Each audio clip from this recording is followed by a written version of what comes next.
you guys want to introduce yourselves first, and then we can start on the agenda? Yeah, sure. I am Chad Bareford. I'm one of the core devs on the project. Been with it for a very long period of time, and I'd like to advocate and talk about and educate people on this project and its merits. Cool. I'm Chad THOReau. I am a first and foremost community member, big fan of THORChain, and doing my best to help educate and hosting spaces and doing some education for THORswap and things like that. And we also have Flipside Crypto that's here.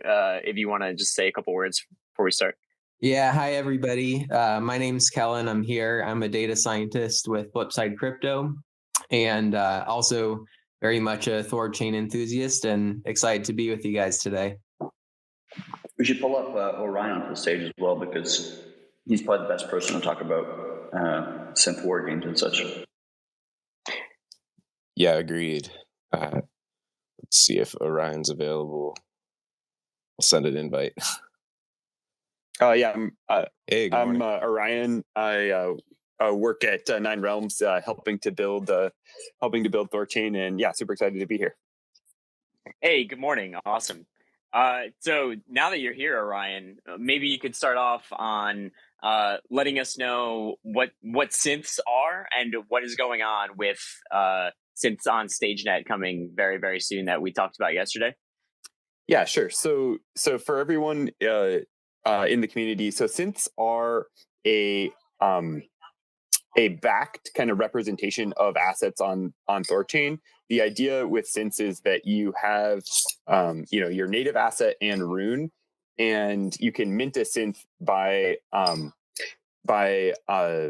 using that combination to have the synth that then represents that asset. So you'd have that backed by 50% like Bitcoin, for example, and then 50% rune. And then you have this asset that's native to THORChain that can be swapped very easily, much faster than regular native assets.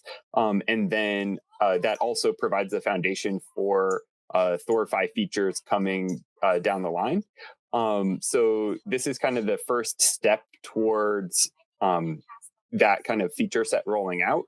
And so what we're doing right now is launching the Thor games, which is an opportunity for the community to hack on the kind of logic around synths, to make sure that it's been, as battle tested as it possibly can be in an environment that is as close to kind of the main THORChain as possible.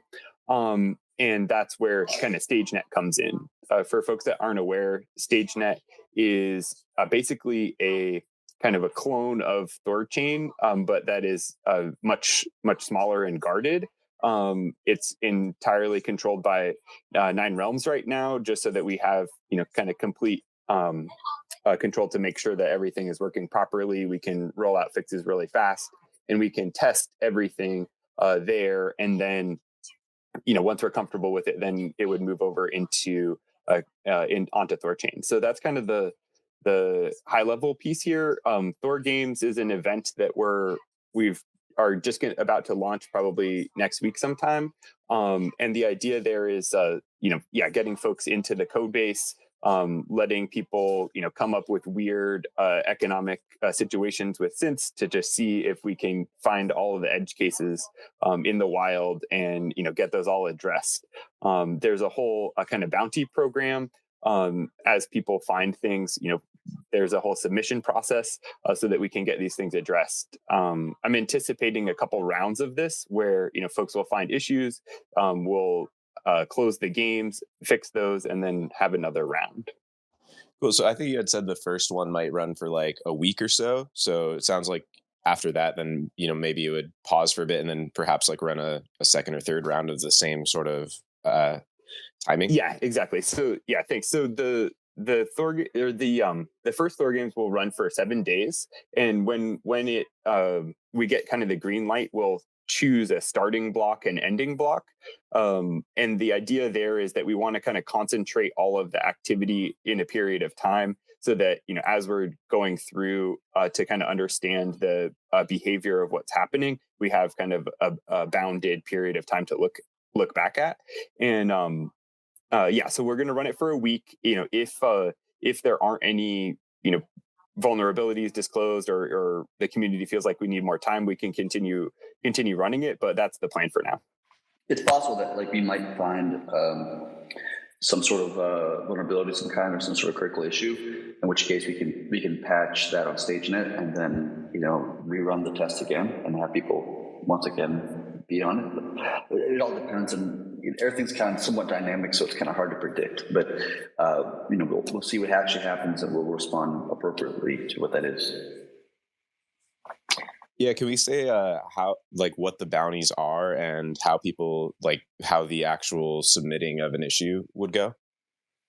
Yeah, sure. So there's kind of three kind of tiers of vulnerabilities. There's P2 vulnerabilities, which are small exploits or kind of usability or kind of little annoying issues, and those have rune bounties of 25 rune. The idea there is that we want to make sure that the user experience is good, and that everything is smooth. So if folks find things that are in that kind of P2 class, that we can get those addressed. And then there's P1, which are larger vulnerabilities, where with a particular exploit, you can manipulate pool price or extract some incremental value over time. And those have bounties of 500 rune. And then we have P0, which are critical vulnerabilities, where you're able to extract a lot of value out of StageNet, and those have bounties of 10,000 rune. So the idea with the tiers is that we want folks looking kind of at each level, and then of course prioritizing critical vulnerabilities, and that's all reflected in the bounties. The submission process is that. And this is all in a Notion doc that I'll share out later. But the submission process is to send an email to thorgames@ninerealms.co, and including transaction hashes, timeline of events, and a description of the vulnerability. And then Nine Realms and THORsec will review that, and then get back to folks that have put in a submission. And then there will be another section in the Notion doc, kind of on the disclosures and a write-up of what was found. But all of that will happen over time, and that's kind of the plan. So if people are interested in participating in these games, where can they find the Notion documents with the scope and all of this information typed out? Where is that located? Yeah, so the best place to go is hop into the THORChain Dev Discord, and there's a Thor Games channel, and pinned in that channel are all of these resources. I'll also get a tweet out with kind of the highlights, so that folks have a place to start. There's also been a number of videos that folks have put out, both as an overview of this Thor Games round, and Chad was generous to do a code walkthrough yesterday, so that folks can have some context around where to start looking at synth logic. Awesome. Yeah. Really exciting to see this finally here and start to get battle tested. And then hopefully in just a few weeks, the broader community can be using these things. So anything else to touch on Thor Games, or we could move with synths, or ready to move on to some Terra update? I'd just say that, I'm really excited for this kind of pattern around having Thor Games for new features. We're still learning around what the process should look like and what's going to work the best. But yeah, I'm excited to, have this as a kind of part of our, the development of the network, where we're able to push features to StageNet, have an opportunity for folks to hack on stuff, and then, do a few iterations of that. So I think it's going to be a powerful thing to let us speed up development. Smart. Yeah. Another new process oriented thing that'll just allow all these new feature rollouts to be more smooth and have more of a scheduled, organized way of rolling them out to ensure safety and everything's working good. So yeah, props to that. Cool. I think we could move on to some of these, some of the updates with Terra coming. Do we have Pluto in here? We had on the notes that Pluto might be best to handle that one. No, I think Pluto's taking a day off, so I can probably field it in his stead. Sure. Yeah. So what's going on with Terra? Yeah. So in Terra, we found a bug around decimals. So in Bitcoin, there's a 1E8 or like at 8 decimal points. That's how it kind of measures how many satoshis, how much sats, how many Bitcoin is in, how many satoshis in a sat, or what sats in a Bitcoin, excuse me. Most chains do like 1E8. THORChain also does 1E8. With the exception of Ethereum, they do like 1E18, I think it is. But Terra was the first one we've ever seen, or first chain we've seen where they do it less than 1E8. So it's like they actually do 1E6.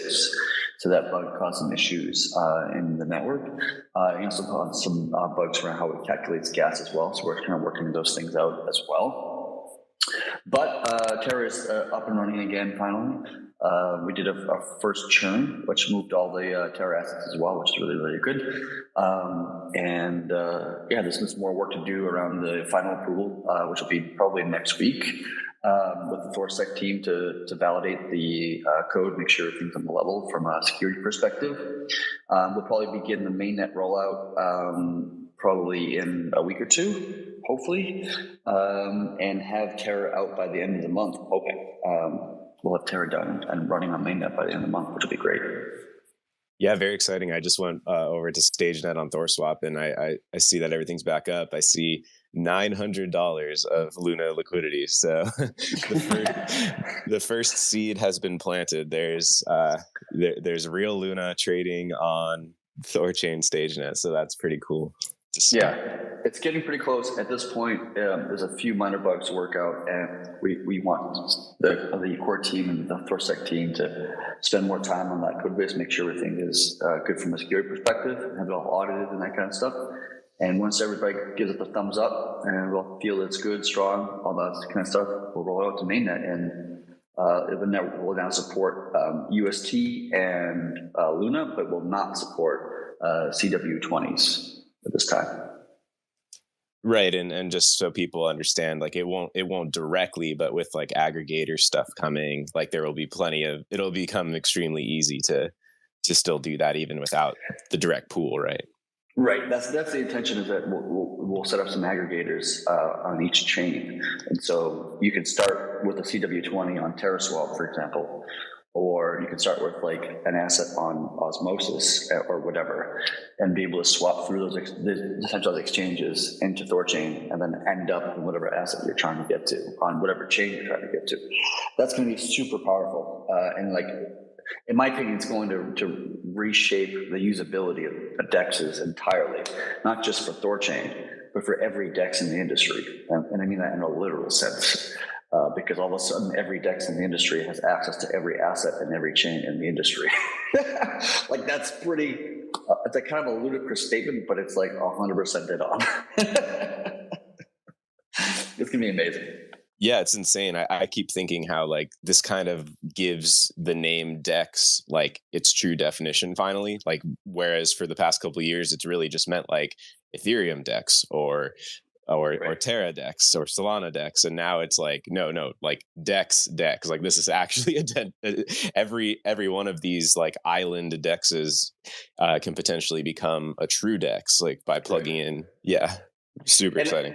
And the funny thing is, like, it's just another mechanism or another attribute that like DEXs will destroy centralized exchanges, because they all have to go through a very rigorous process and technological exploration, blah, blah, blah. Like, it takes months upon months upon months to add a new asset to a centralized exchange. Whereas now DEXs, will be able to do that much more efficiently, much more quickly. And then every DEX has access to that new asset, that new chain, or whatever that is, like instantaneously, right? Like that just is another way that centralized exchanges will be just behind DEXs in a sense. So it's be behind on assets, behind on liquidity, behind on so many ways. Even fees will be cheaper on DEXs than centralized exchanges. So centralized exchanges have, their days are numbered in some sense, and every day that passes is just a day that their clock kind of runs down. Yeah, me and Cal were talking on a space yesterday, and it's also exciting because like not only does this give like those products more customer base, because it like allows more ways in and stuff, like more chains can come right in, but it also like gives all these products like another revenue stream by like being able to take a fee on this cross-chain swap that they weren't doing anyway. So it's like bringing in new people, and it's a profitable revenue stream that they're integrating. Right, and it's also profitable for like LPs within THORChain as well, because all of a sudden a lot more trade volume can pass through our liquidity pools, which of course is going to generate more yield for both node operators and LPs, which is of course going to cause more people to add liquidity because they want to get in on that juicy yield, so to speak, which causes the pools to get deeper, which causes more buy pressure in the Rune asset. Blah blah blah. Like this whole black hole thing really kind of takes off in a sense. And do you think that that synths and Luna and adding all these new chains really help towards that positive feedback loop? They all kind of build up on each other, and they add positive pressure in ways. Yeah. So whenever we add a new chain, a new asset, it's always net positive in terms of its like effect on the Rune price or effect on the THORChain network. The only time it's negative is on the network itself, is any security related risks that they might be introducing into the ecosystem. But whenever you add a new chain, you're also adding new pools, and those pools need to be added to liquidity. And of course, people on the core team, along with Nine Realms, are kind of working some back rooms in a sense to talk to whales and very different ecosystems to kind of get them to contribute and add a bunch of Rune and asset into the new Luna pool, for example, right? And try to get that pool to be deep as we can reasonably get to start with. Yeah, that's all net positive for the ecosystem for sure.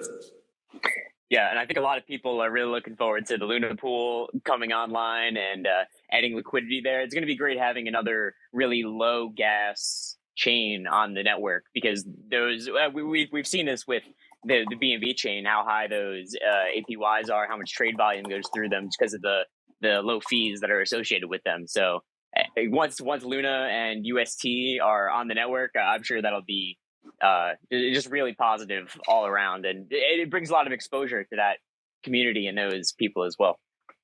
Yeah, I think that's true in a sense because like when we added Dogecoin, for example, we had to like create a brand new relationship with the Doge community, because they're not really aware of THORChain because they're Doge people or whatever. But like Terra and THORChain have very overlapping communities. Like there's a lot of people in our community who are big Rune fans, but they're also big Luna fans, right? And so there's a big kind of in their Venn diagram, there's a large overlap between those two communities. So as soon as we add Terra and UST, I think those will get more liquidity, more trades, more swaps, more deeper pools than we saw for comparison to Doge, for example.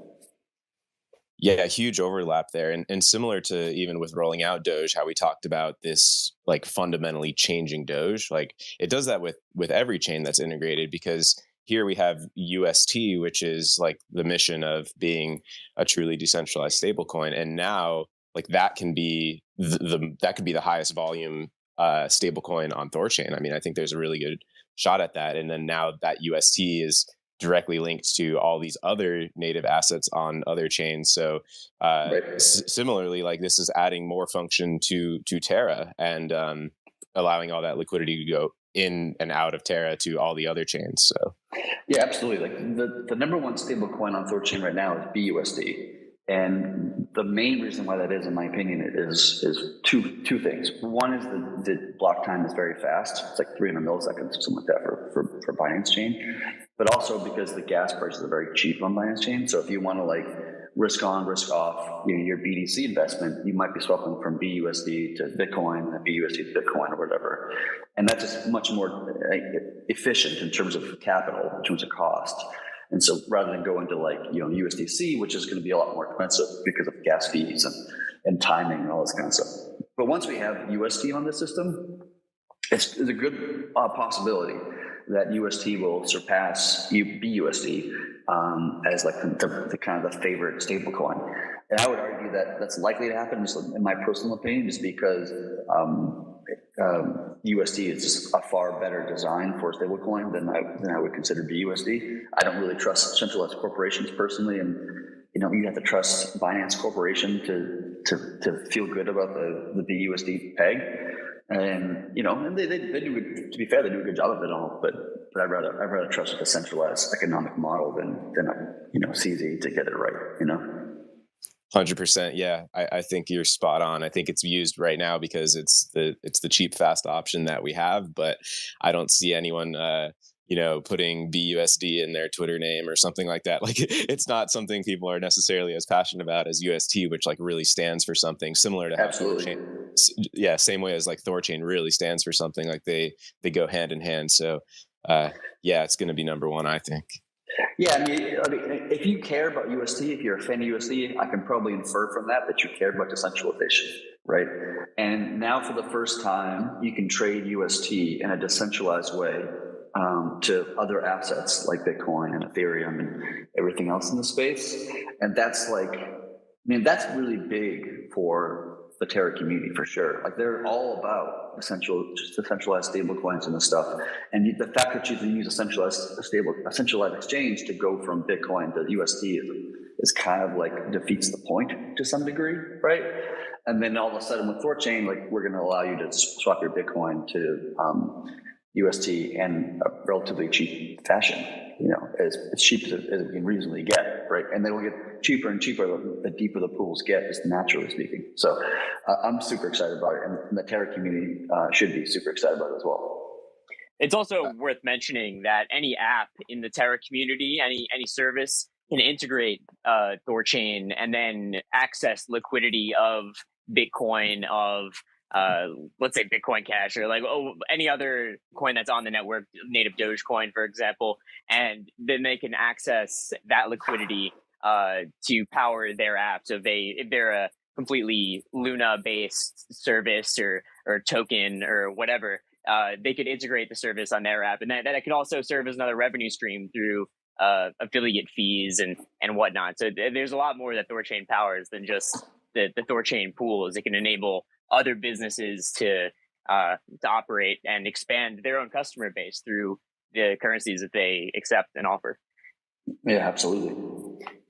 Yeah, I'd add one other thing I'm really excited about is that a super deep kind of concentrated UST liquidity on THORChain, also is defensive for kind of the UST peg as well. If there's a $1 billion pool of UST, it would take a lot of pressure in order to move that off the peg. So I think that it also provides kind of this defensive tool for the whole community, both for across kind of the Terra ecosystem. For sure. Hey, Orion and Chad, I believe that the deepest stablecoin pool on THORChain is always $1. So that way, if UST were to become the deepest stablecoin pool on THORChain, then it would essentially be pegged on THORChain at $1 as well, correct? Yeah, I guess so. I think it depends on how. It's something about the UIs and how they display like the price of rooms. Is that what you mean? Yeah, I'm talking about just maintaining the peg as the pool gets deeper, and if it becomes the deepest liquidity pool on THORChain, then I was just reiterating what Orion was saying, that it does help. It helps the peg, and it helps it maintain its status at $1. Yep.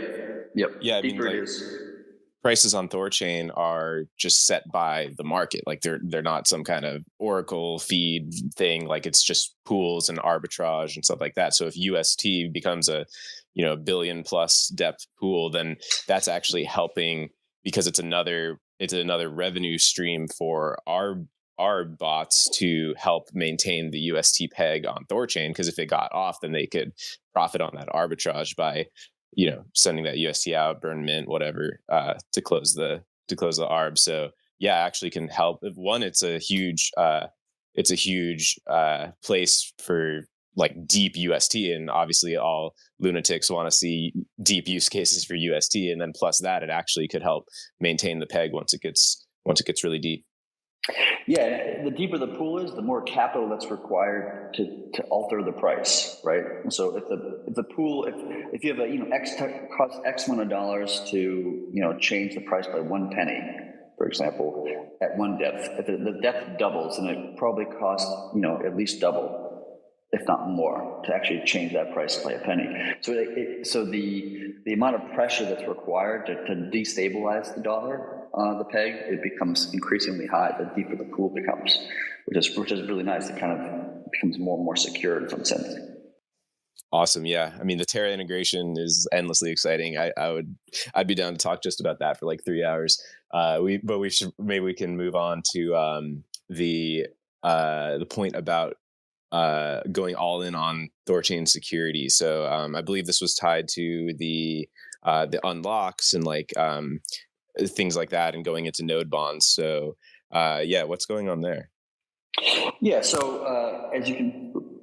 Okay. Yeah. So as you can probably have guessed, like in the earliest days of THORChain, when the token was first launched, the BEP2 Rune token back in, I think it was like July or something like this, 2019 or whatever it was. There were a few kind of like key investors at that time who invested a good amount of money into the project to give the community or the project, the treasury more accurately, a bunch of funds to be able to start hiring people and paying salaries and buying AWS infrastructure to start building and coding and building this thing. And so they have coins that have been locked this entire time, right? That they've acquired the Rune asset, but they haven't, like, the treasury hasn't actually given them the Rune quite yet. It's almost like a promise that you're going to get this Rune. And that's there in part because we want to make sure that the early investors don't like see a 10x and then just like dump. So the Rune goes to 10 cents because they bought it 1 penny, I think. And then it goes to 10 cents and then just like dump it all. Like, oh, because that's great. Like a 10x on your investment's a really great thing. And we didn't want that, right? So, and this is common that almost every project does this to some extent.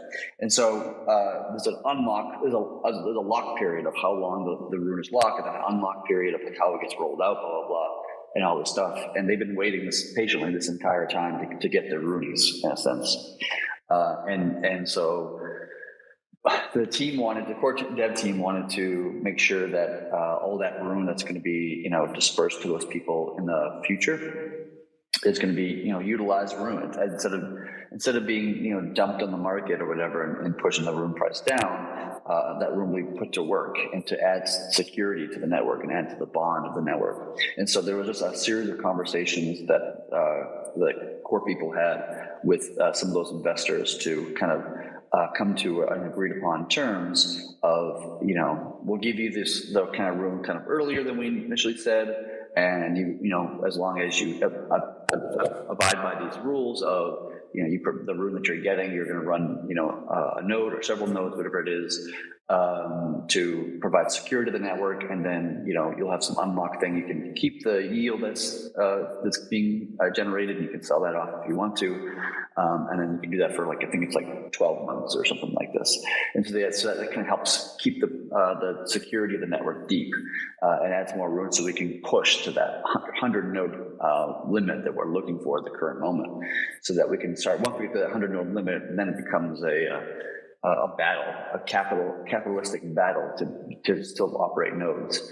And so more Rune will be naturally added to each individual's node and kind of increase the bond over time. That's it in a nutshell, which was really positive for the community. Yeah, I love this. So basically you're taking something that people are typically concerned about, right? It's like early investors and potential dumping, and you're taking this concern and like actually flipping it into the very thing that strengthens the network and allows more liquidity to come in. So yeah, quite the way of turning that into something that really actually is so positive for the network. So that's an awesome agreement to put in place. Yeah, I think it's like 25 million Rune or something like this in total that's going to be rolled out over a long period of time.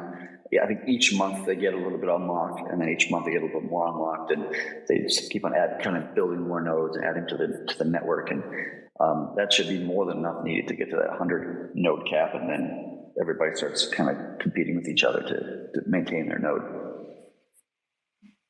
speaking of how much Rune is bonded to the network, we just raised the caps, I believe, 2 days ago.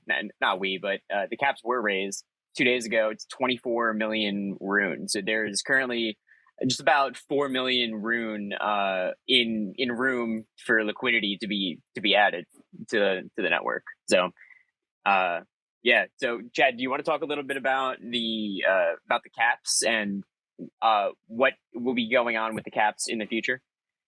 Yeah, sure. So as everybody knows, there's caps in place to limit the amount of liquidity on the network, and that's because we just wanted to kind of have a more guarded approach to launching THORChain and to kind of scale it up over time slowly rather than just try to like build everything now and launch everything today, and then you don't have all these problems. Like, we don't want to be that scenario. So we put the caps in place that kind of limit to curb the caps slowly as the security of the network increases. The caps were increased with it, and so we kind of both the security and the LP, but together we kind of move in a synchronous way, up to larger and larger amounts. But we're getting to a place where like that's becoming less and less useful in a sense, because the amount of liquidity in the network is getting larger and larger, and the need for these caps is becoming smaller and smaller, right? And so I think the intention that core devs have is that every week we'll probably be increasing the caps by about 2 million Rune, whether it's needed or not. Just keep on adding it, more or less blindly for the next few weeks until it gets to basically where the hard cap is. And the hard cap is just the total amount of Rune in the bond will not be more than the total amount of Rune in the pools. And at that point, then we'll just like kill the cap entirely, because at that point you don't need the soft cap anymore. And that's just a major step towards this kind of mainnet kind of milestone that we're all kind of walking towards or reaching for. So that should be done, and probably by the end of the month, or maybe an extra week or two into March. I'm not really sure off the top of my head, but that'll be pretty close to being done. And at that point, we don't have much left for mainnet. I think we did the node Mimir thing, which we wanted to do, so we wanted to give the community control over Mimir rather than I'm a Mimir admin, which is we've already accomplished that task. We're going to get rid of the caps, which is kind of taking off the training wheels to some extent. We wanted to add another chain, which is Terra, which will hopefully get finished by the end of the month. So I think mainnet will be, maybe the end of this month, sometime in March, which is really exciting. And then once we have mainnet, we kind of shed the beta label of CHAOSNet off of the project. We can really start opening up and opening up some eyes to this, what we're doing here. For some people, they see the beta kind of label and they kind of get, well, I don't know, it's beta, it might be blah, blah, blah, whatever. But once we have that mainnet label, it just will give more confidence into the larger community, and we can start shielding this project to, DEXs to interface with, for example, or wallet manufacturers to interface with, or anything for that matter. Growing the investors, in terms of like the LPs into the pools, we can start pushing them onto it, and all that kind of stuff. So that should start be kind of a trigger milestone of triggering the position of the larger ecosystem to be like, okay, we're starting a defensive guarded approach, and now we've just hit mainnet, so let's really start kind of pushing and growing. And you'll see that over the course of the next year of more LPs, more integrations with wallets and exchanges, and all sorts of stuff happening over the course of the next year. It'll be a slow process. It's not going to happen like tomorrow, but that's just going to be like, okay, now the race begins. Let's fucking blow this shit out. Yeah, I just add, kind of a call to action. If you're in the Terra community working on a project, get in touch with us, either at Nine Realms or just in the dev Discord. We're here to support your integration on whatever it is that you want to do. Awesome. Yeah. I mean, it sounds like right around the corner, which is so cool after, the anticipation, and a lot of people always asking about that. I know it's hard to put exact timings on things, but it's always exciting for people to hear when something's around the corner, and like most of the milestones are, like most of the criteria are really already met. And it's kind of just a matter of shedding the label and saying, CHAOSNet becomes mainnet. So that's going to be big. Hey, Orion, I do have a question for you. So, how is it that so if other apps want to integrate THORChain, what kind of benefits would that bring towards their app? What would a THORChain integration look like, and how could that benefit other apps from integrating THORChain into whatever it is that they're doing, whatever kind of business model they have? Yeah, so I think there's kind of the base case of just allowing your users to use the exchange, but I also think that there's a lot of room for really new products where with the ETH aggregator you might extend it to deposit into an LP position with like an asymmetric LP position, which would allow your product on Ethereum to be generating yield from THORChain LP. So there's things like that. You could combine that and say like, okay, we're going to have a some sort of index that is like a blue chip index, and like it just participates in different LP positions or something like that, and then is represented by your ERC20 token. I think that there's applications there. I think there's also a lot of opportunity for folks in kind of the NFT space that might want to have some sort of DeFi element there. So there's lots of different places that folks could kind of build on top of the aggregators. And those are just a couple kind of pie in the sky ideas that I've been thinking about. But in addition to kind of the basic functionality of being able to bring your BTC into their into your ecosystem, I think that there's a lot of other clever ways that folks can leverage what THORChain has to offer, but the user experience is very familiar. Like taking Anchor for example, it would be on the Anchor UI. The user experience is very clean, and people are comfortable with that. But under the hood, they're able to offer a lot more products by the integration. Awesome. Yeah, thanks. I really do think there's a lot of ways for other apps to integrate THORChain. So it's definitely awesome to hear just a couple of ways that apps can look into new revenue streams, new customers through offering new coins using THORChain liquidity. So that's really exciting. And yeah. So we have Flipside Crypto here, but before we talk about Flipside, there was a new grassroots crypto video about Thor nodes and running a Thor node. So, Chad, would you like to speak a little bit on running a Thor node, and I guess what the goal of this video is to attract more node operators and increase the bonded rune on the network?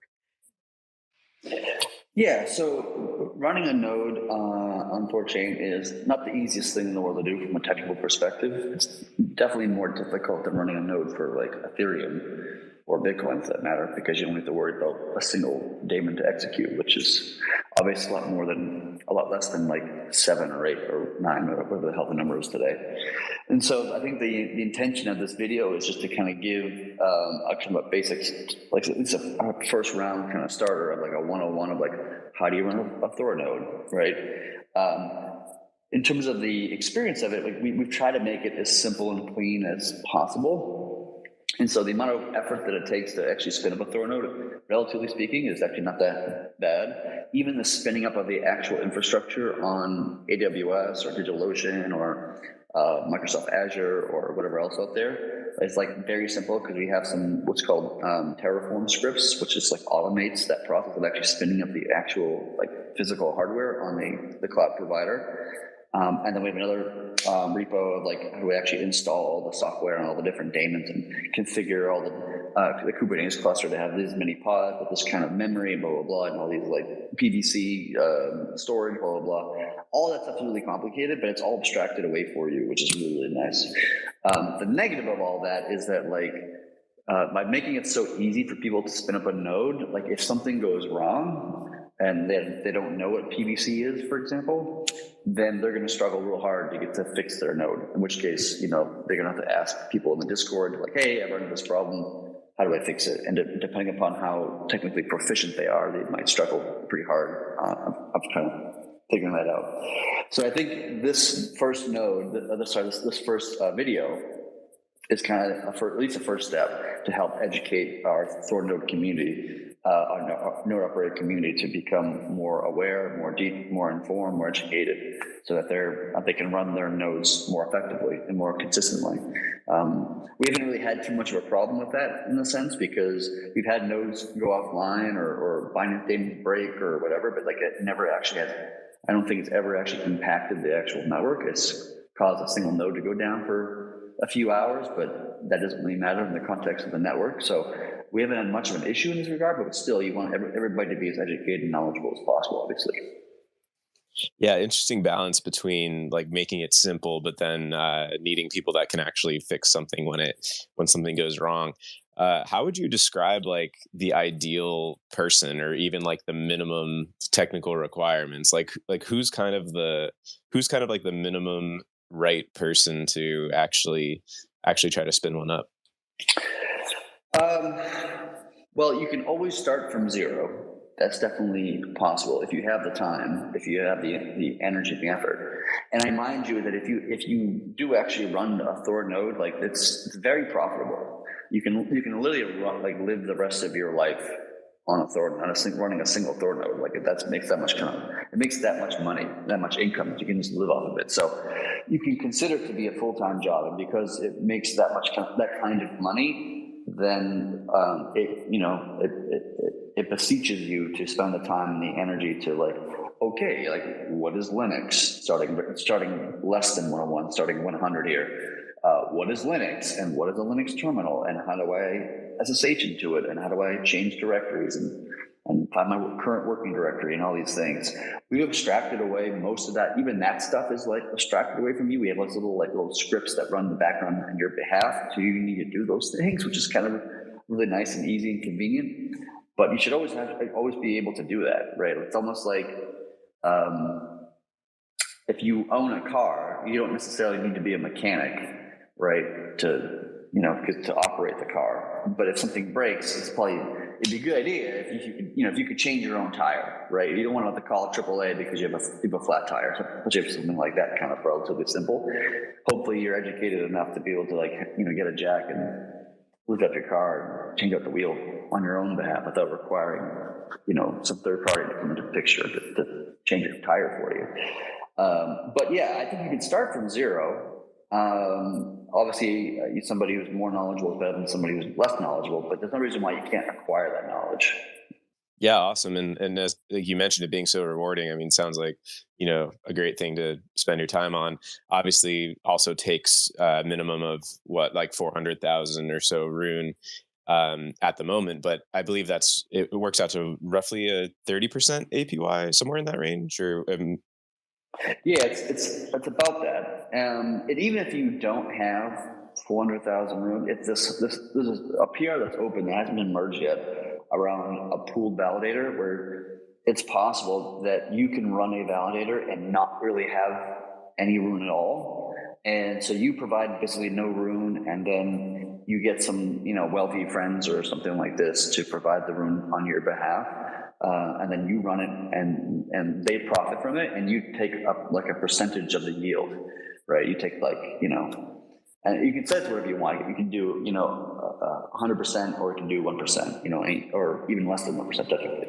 So like you can have a conversation with your wealthy friends and figure out like, I'm going to take 10% of the yield, right, and then just live that way as possible too. So you don't necessarily have to be, an ultra wealthy individual. You can just have wealthy friends, or get a bunch of people together, like a bunch of friends together, who all hold rune and kind of team up together to run node together if you wanted to do that. But just make sure that if you're doing that, that the operator is KYC'd, because the operator has the ability to steal all the Yggdrasil funds, and if they didn't provide any rune to begin with, it's profitable for them to do that. Like, it makes sense economically for them to take the funds and run away and live on the Cayman Island or whatever it is. So just make sure that if you are providing your rune to somebody else's node, that you know who that person is. Not so much like Chad THOReau, which is some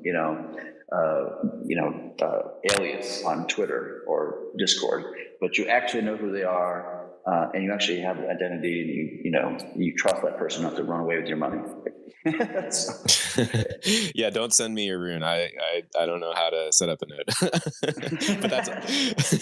But that's amazing. I mean, yeah, it also, like, that enables yield opportunities for just rune under 400,000 rune, right? Which is something that's going to appeal to a lot of people that are under that threshold or don't have the technical ability to set it up. Like, now there could be a way to just deploy that and get still like a super healthy chunk of that available yield without as many barriers to entry. Right, exactly. Cool. Yeah, let's transition into Flipside Crypto for some of this info on analytics and other data we're looking to put together. How's it going? Hey, Chad. Yeah, thanks for having us. Just a little intro for those that don't know us. We're Flipside Crypto. We have an open source data and public facing SQL tables for individuals to use and run analytics for free. And we also run bounty programs and scavenger hunts to get new users onboarded into ecosystems. So we've done quite a few different chains. We've done Terra, Ethereum, Solana, and of course, THORChain. And we've had a long-running relationship with THORChain, somewhat in the background. But we've built a THORChain LP calculator this summer and a THORChain console this fall that has a bunch of cool key ecosystem metrics.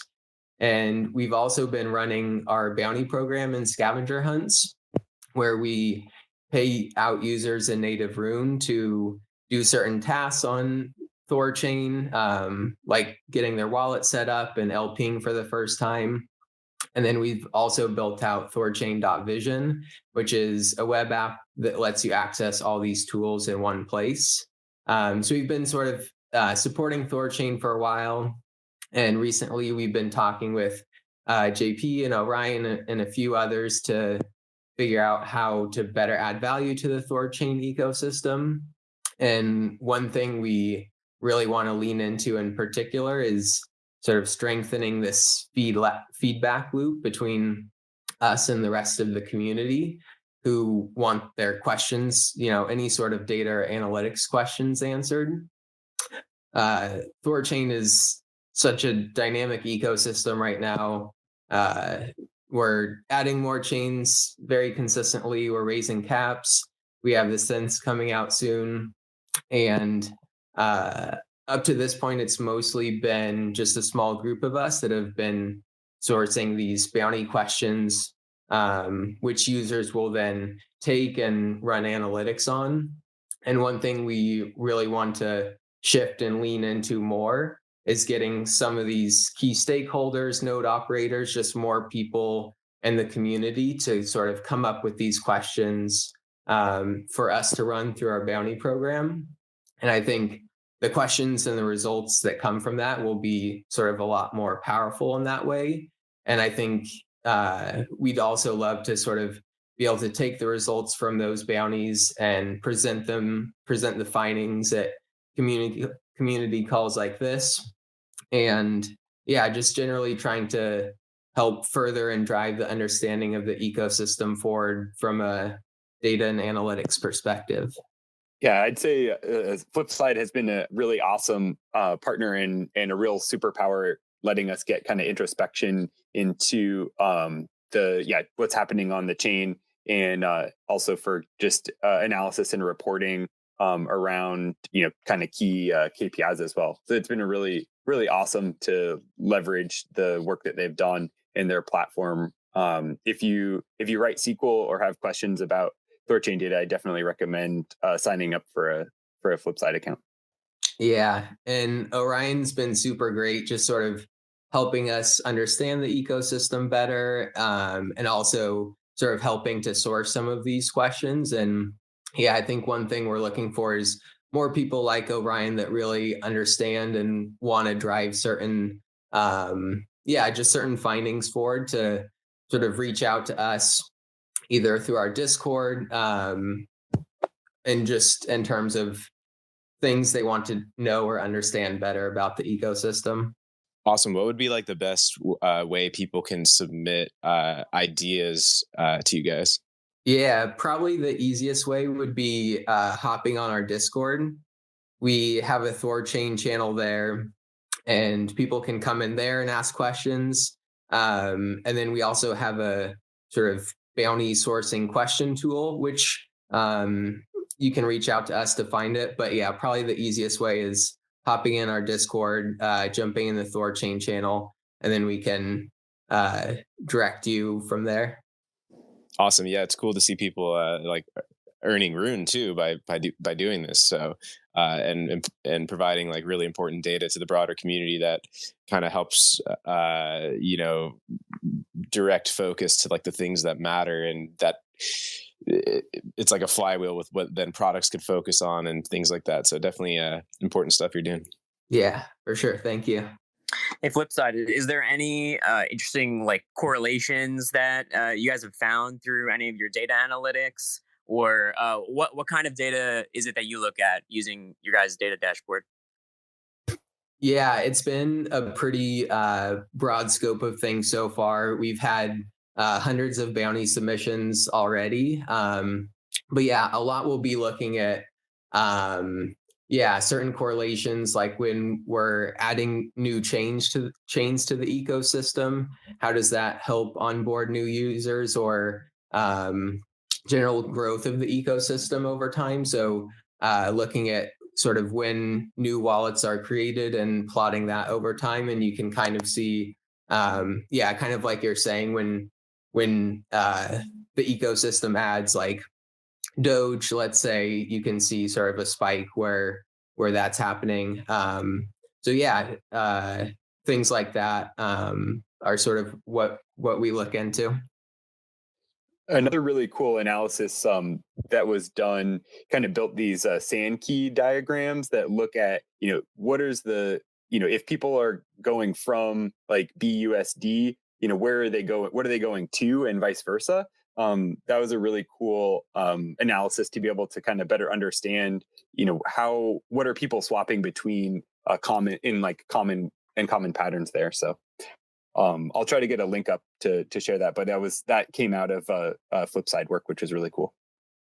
Yeah, that's a good point. Angela, one of our data scientists, just messaged me and mentioned one of the interesting findings was how often, like through the Sankey diagrams Orion was talking about, it's interesting how many people swap from one token to another on the same chain, which was surprising to us. We would have thought they would use something like Uniswap if they wanted to go from one ETH token to another. But it's interesting to see users are actually using THORChain to be able to swap from one ETH token to another, which was really interesting and surprising for us. Yeah, that's a really interesting finding. Brought up Fig as well from Flipside. Do you want to add anything? Yeah, hey guys, I'm Fig. I work at the governance team alongside Kellen. Super excited to be working with THORChain, especially your partnership with THOReau. We've been a long believer in THOReau and actually run our own validator node. So we're really interested in doing more analyses like that. Where's money flowing on THORChain? Where are people swapping in and out of, and how can we make the network more powerful? So if you guys have any questions, we'd love to see you in the Discord. We got plenty of guys like Kellen and myself who are massive THORChain guys, and happy to answer any questions and find out some really powerful information. Also, Kellen's been doing a great job, but Angela can speak more to kind of her THORChain build if she's in the audience as well. Awesome. Yeah, sounds good. If she wants to pop up, and otherwise, I think this is probably a good time to transition into audience questions. So anyone listening in, feel free to put in a request. Just hit that bottom left request button, and then we should be able to go for a while. Probably get through everybody. Yeah. Orion here. I got to hop. It was awesome chatting with everybody. If anybody has any questions, feel free to reach out. Always happy to answer. But take care all. Awesome. Sounds good. Yeah, I'll just say while we wait a minute for any questions to come up, you know, like just like a few good resources for people that may be newer to THORChain and just kind of looking for more basics. We run this space every Friday, typically the same time, 12 Eastern. Uh, Other good, it's also, the recording is always on Runebase, which is another great resource for staying up on THORChain news and updates and things like that. A few discords to shout out. There's LP University, which is great for just getting like your walkthrough on how to LP and all of these various things and getting help with that. THORswap Discord, also really helpful if you need kind of like more step-by-step just guidance and using this stuff. Yeah, just throwing that out there for anyone that's maybe a bit newer. And there's a lot of communities that are trying to help. I'm trying to help with this through THORswap, like just educating on how to guides and doing the basics and things like that. So yeah, definitely check those out if you're newer. Cool. Pulled up Green Floyd. Do you have a question? Hey, yeah. So I had two questions basically. So one is, does synth also is a part of consideration to going for mainnet, basically saying synth and chaosnet, and also so what will be the single sided APY of Rune can I expect? Like I don't want to LP my Rune with some other pair, so if I have to wait for synth to be on mainnet, so what do you guys think will be the APY for a single sided Rune will be, if you have any idea? I'm not sure if I caught that first question. Can you repeat it? Yeah, first question is just that do we also have synth as a priority before we go to mainnet? Basically, synth on chaosnet to be deployed. Okay. I mean, I don't have that in my head as being a requirement for mainnet is to have synths live and running. It may just coincidentally happen, and it may not. I don't really have a strong opinion on which direction in my mind. The second question you have is what can we expect to be the yield of a synthetic asset? Is that correct? Yep, that's right. Okay, so synthetic assets by themselves don't generate a yield at all. They're not like an LP position where you're getting yield on the swaps happening and across your pool. Synthetic assets will have a yield opportunity though. Technically, there's actually two. One is going to be what we call Thor savings, which is one of the Thor 5 features where you can get a fixed rate income on that asset. What the interest will be is depending upon some things. So it's fixed rate in the same sense of like your savings account, like your banking savings account is fixed rate in the sense that it stays constant and it shifts like once every 3 months or once every quarter. And so the network will dynamically shift the fixed rate every 3 months to change its interest rates, up or down depending upon market conditions and such. I think on the lower side it'll probably be a 5% yield. On the higher side, it could go up high as 20%, or maybe even potentially higher, possibly, depending on how things work out. Don't really know though, and I can't really promise you anything. Like I said, it's all about market conditions and this kind of thing. So I think low side 5%, high side 20% for fixed rate interest. And then the other way you can earn yield on your synth is by using IBC and then beaming them out to some other Cosmos chain that allows you to do something on their chain, whether it be providing synthetic Bitcoin to a synthetic Bitcoin pool on Osmosis, or maybe using a derivatives exchange and making money that way, or options trading, or who knows what. That's up to the rest of the Cosmos ecosystem to kind of figure out what are the different ways you can earn yield on a synthetic asset. Yeah, I think that's a really good thing to reiterate, because I'm definitely seeing some confusion around that in the community, like with the talk of synth and single-sided yield. Like, just to clarify that the synth itself is just the synthetic asset, but then in the future it will be yield bearing through Thor savings and these vaults and stuff like that. Right. Also, Green, I think I heard in your question that you were specifying about Rune itself in that context, and I'm sure Chad can explain this more thoroughly, but like I believe that's a bit separate because with the synth being 50-50 back, that actually would put cell pressure on Rune, so it's not ideal. So I believe that's going to be kind of like a different scenario. Well, it depends on what the asset is, right? So if you're providing, let's just say Bitcoin to mint a synthetic Bitcoin or minting a synthetic ETH, it doesn't actually matter. That creates buy pressure on the Rune asset because you're increasing the pool depth on the Bitcoin side, the asset side.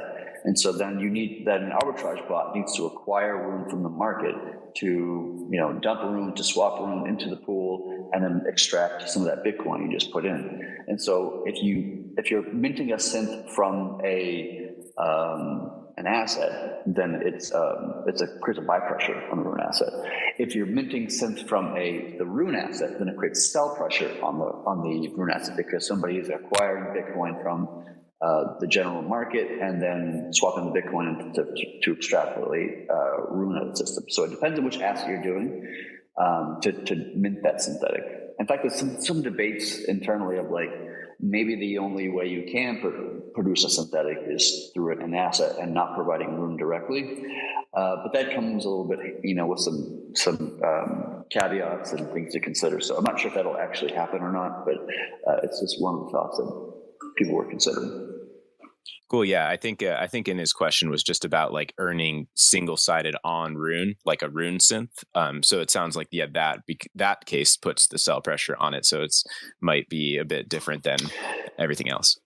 Yeah, so there is no synthetic Rune per se, and therefore store savings is not available for Rune holders in the current thinking and current design.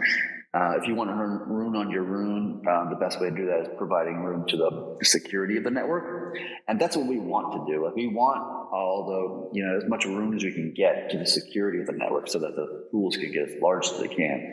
So in the current moment, that's a little bit difficult because you need to have a lot of Rune to contribute Rune to the bond side. But that will shift in the future with this kind of pool validator thing we talked about earlier in the conversation, and then further downstream, this light node or volt node concept where you can provide, 100 Rune on the bond side if you really wanted to, right? Give you more options in that sense. We want to make sure that all the Rune is either going to the pools or it's going to the bond side, and so that's kind of the thinking. Exactly. Yeah. Cool. Cryptic Girl, do you have sorry, go ahead. Yeah, nothing else. Thanks. Oh, cool. Yeah. Cryptic Girl, you there? Oh yeah, I'm removing her. She was up last week too. Didn't say anything. So see you. Not sure if it's just a mic issue or just wants clicks on the profile. Well, she just unmuted herself. I guess she might be ready. Nah, she's gone. Well, Okay. All right. Any more questions or things? Go ahead. Since I'm already here, yeah. So, what do you guys think about like this BNB native scale research, right? So, like Binance, how much do you think that Binance will add native support of Rune? Like, do we literally as a community need to pressure them, or like they will after a certain point there will be so less of liquidity in BNB Rune that they will automatically try to add support of native? What do you think about that? Hopefully, I'm not sure if I understood your question, but I think I'm just asking, what do you see as a scenario that Binance will be adding the native support, right? Currently, it's only BNB. So one case will be that many people have switched their runes to native, so there is literally very less liquidity in BNB, which is remaining. The other case is, probably community is asking them, and a lot of community people are asking them, so they will do that. So, what scenarios can happen? Yeah, so the core people have had many conversations with Binance and other exchanges about listing the native asset. I have to be careful about how I word this. It's always been very problematic because I think Binance in part listed BEP2 because it was their own token. It was a part of their own network, and they want to support their own systems. And by far, that THOReau was like, the most outside of Binance specific coins owned by Binance. It was by far the most successful Bet2 asset by a good margin. And so, they listed it in part because of that value proposition to them, and they had to be seen to be supporting their own ecosystem. Getting them we tried in the past to get them to list native rune, and it just feels like we always just kind of get this this kind of a runaround, and that's the same with a lot of other centralized exchanges that we've had conversations with. It's just always just kind of runaround, which is to me is not just further cements for me why I just hate centralized exchanges and how it's they always want an exorbitant amount of money and then give them crazy amounts of tokens as well, and it's always just like such a pain. That's for the reason why centralized exchanges are just the worst things in the world in some sense. So we effectively, despite many months of conversations with many different exchanges, in attempts and getting these kind of oftentimes bullshit excuses of why they don't want to list the token, that just is completely nonsensical and is devoid of any kind of like rationale. We just kind of feel like that we're not going to waste more time and energy into such a thing just because it's just a huge pain in the ass, and they're just so resistant to doing so. And we're trying to, in a sense, like remove the need of them anyways. So if any centralized exchange wants to list Rune as a native asset onto their exchange, we would definitely be open to that. But we spent way too much time on this stuff, and it just burnt a lot of resources for us, and it's just not worth the time anymore at this point, to be honest with you. Yeah, and by doing this kill switch plan though, like that's in a way going to like softly force them to catch up, unless they just want their bags to go to zero, right? Yeah, so Binance does hold like a large quantity of Bet2 Rune, right, in their cold wallet, and that's not a secret. And so once this kill switch starts to kind of happening, and if it does happen, it hasn't really been determined that will happen, but it's just an idea that the core devs have floated to the community to kind of mull over and think about and process and kind of get a sense of how they feel about it. Yeah, that will force them in a sense to kind of either move over with the chain and list native Rune, or or lose their bags, and something else. So they have to figure out for themselves if they come with the project or don't.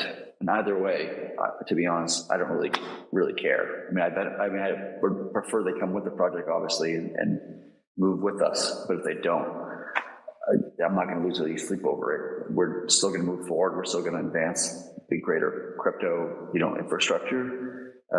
However they feel about it, it's not going to change a thing for me. Yeah, ultimately, this whole thing is kind of a replacement for that system, right? Like ideally, it doesn't matter at all. Yes, ideally it doesn't matter at all, because eventually, we only care about centralized exchanges today because we think that it creates a lot more liquidity, and fundamentally it does.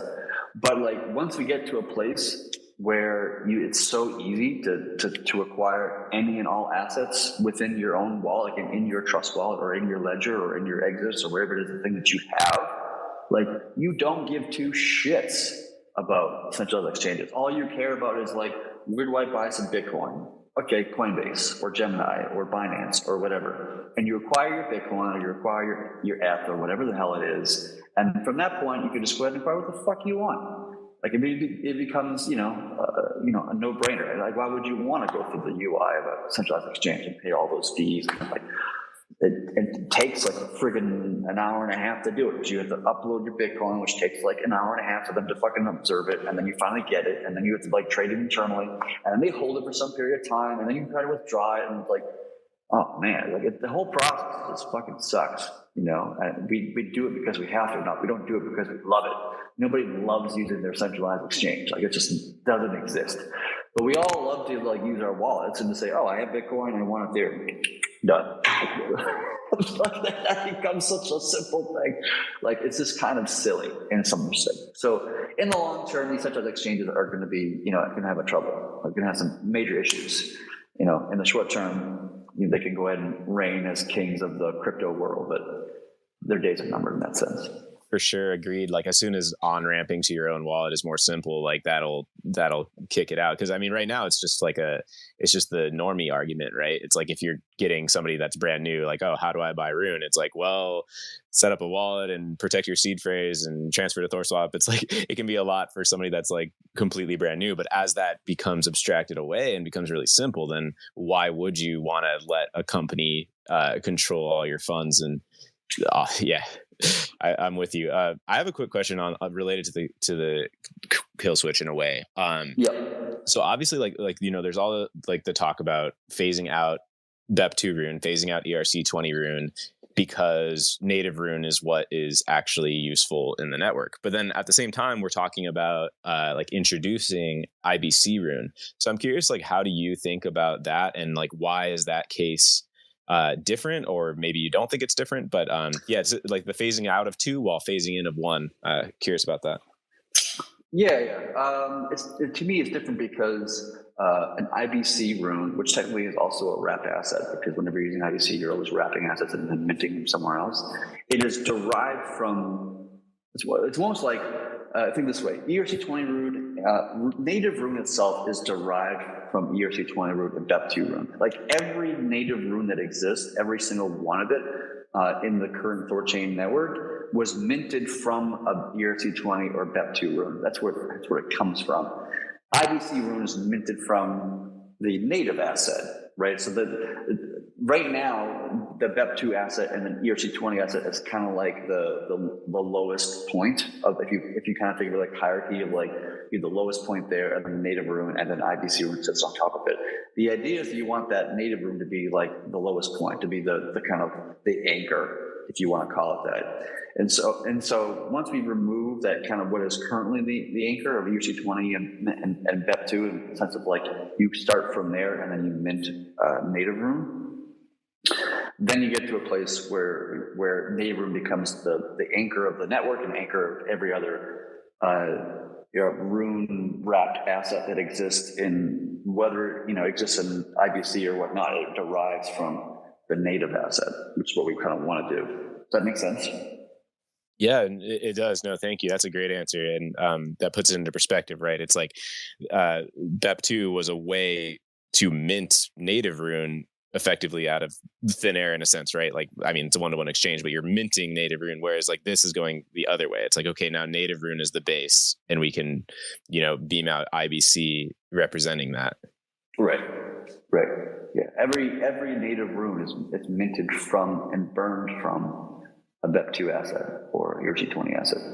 Right. And plus, just from the useful perspective, it's what do you do with BEP2 Rune? Whereas what might you do with IBC Rune? Well, there's probably going to be, liquidity pools on Osmosis and whoever, what other products people integrated into, there's going to be a whole suite of potential things probably.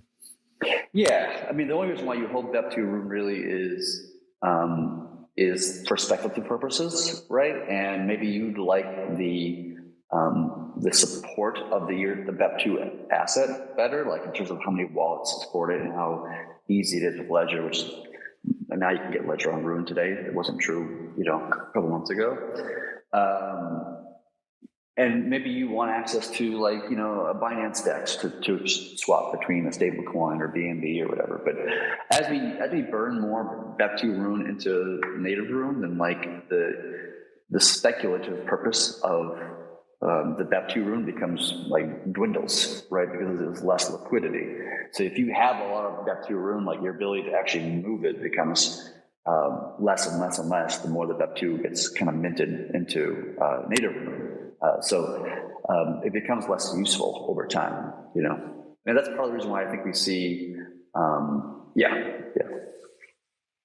And that will be good for the native Rune price also. They will essentially be burning their BNB Rune if they don't search it. Yeah, the BEP2 Rune price is different from native Rune, in part because the network ensures, it's like the network ensures that the bottom price of BEP2 Rune is the native Rune price. But BEP2 Rune can technically trade above that, and that's because of like the liquidity there is different than liquidity on native Rune, right? I don't think there's a lot of people like, trying to acquire native BEP2 Rune over native Rune personally. Maybe I'm wrong about that, but I think it's just like mostly just market makers and like people who have very little interest in the actual project, and they're just trying to like find opportunities to like trade on Binance X and centralized Binance servers to, market make and day trade. There's a cup and handle movement here with a dead cat balance of whatever the hell this stuff is. But yeah, over the long term, it will eventually go away. And the point of the kill switch is to kind of like, accelerate that process, get it out of our hearts, get it out of our minds, so we don't confuse the hell out of other people coming into the space later. Yeah, it'll be funny to like see it flip the other way too, because with the phase out, it's like what you might see at some point. BEP2 Rune might be trading for like 50% off or something, because now it's only redeemable for that much less in the future. So that'll be, and that'll hopefully put pressure on on everyone. Right. Well, obviously it will put pressure on them to get out at that point, but people will have to know that they're holding this dying. They're not holding the real thing, and it's just dwindling. Yeah, and if they start just dumping BEP2 into like a stable coin or something else, like I don't care, it doesn't matter to me. Yeah. We have Jax up here. I don't think you asked already, right? No, I don't think so. Okay, yeah, go for it. You hear me? Yep. Hi everyone. Hope you are well. Like Chad said at the beginning, we have the mainnet which is coming very soon. So I think that we will have the planet obsolescence. Do we have other team other than Nine Realm who contact the team to help to work on THORChain on the future? Okay, I think the question was, we have planet obsolescence coming up, and what is Nine Realms support in that, or how they're going to move forward? Is that correct? Yes. Yeah, so planet obsolescence, if you don't already know, is the intention that the process in which the original kind of core team kind of dissipates and lets the community take over. Similar to how Satoshi created Bitcoin and other developers came into the space over time, and then eventually the network just didn't really need Satoshi so much anymore because there are other people who were doing the work and stuff. Allowing Satoshi to kind of back out of the project and let the community kind of take it over. I'm kind of inspired by that personally. I think we were as a team inspired by that personally, of that like kind of like restraint, and to like not become the face of it forever and kind of control it forever. Once it's kind of born and you have your ideals and your culture set, let the community kind of do what the community does best. And so the planet obsolescence is kind of that kind of moment where we start that process. It won't be, I don't think, see it as like a single moment occurs and like everybody's gone. It's not that kind of like, quick. It's a process that it's going to happen over, weeks or months or whatever the hell that's needed. And of course it's going to be done in a way that's like safe, and that like, people don't, leave too quickly or too early or whatever. I think for somebody like myself, for example, I won't be involved in the day-to-day like development anymore, but I'll be involved with like reviewing PRs and making sure that everything kind of is maintaining a certain kind of code quality and that kind of thing, and staying on as like an advisor. And then at some point later in the future, I'll kind of back up on that and so forth and so on. So eventually, once I feel confident that the community has got a good head in their shoulders in a sense, and they can take it off, and I'm not. I feel confident in their ability to do so, in maintaining the security, maintaining quality, maintaining the focus on decentralization and all these kind of important aspects that I kind of thought about when being involved in this project in the earliest days. Nine Realms is coming on to aid in that process, and they've been super helpful in that way. They brought in a lot of different core developers to contribute to the core protocol. Orion was up here earlier talking about Thor games. Pluto has been working on the StageNet and helping with like chain integrations and much more things happening as well from the Nine Realms team. So they'll continue to be kind of involved. The playing options doesn't really apply to those guys so much. It's more so much the founding or original, members of the core devs.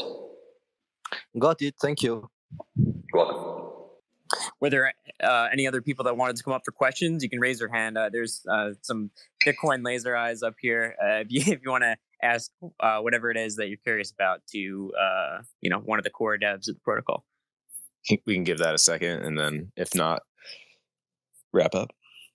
Well, it's all good. We host these every single week, so there's always plenty of time for questions, and we always appreciate having the devs on here, Ryan, Chad, Pluto, whenever you can come on, Gavin, for coming on and talking about all the development and why these things matter and why THORChain is important and why we care about it as community members. Because that's all me and Chad are. We're just community members that are that I'd like to see what is going on in this space and believe in the mission. So thanks Chad for all your contributions. Thanks for hopping on with us today. Thank you guys. Talk to you next week.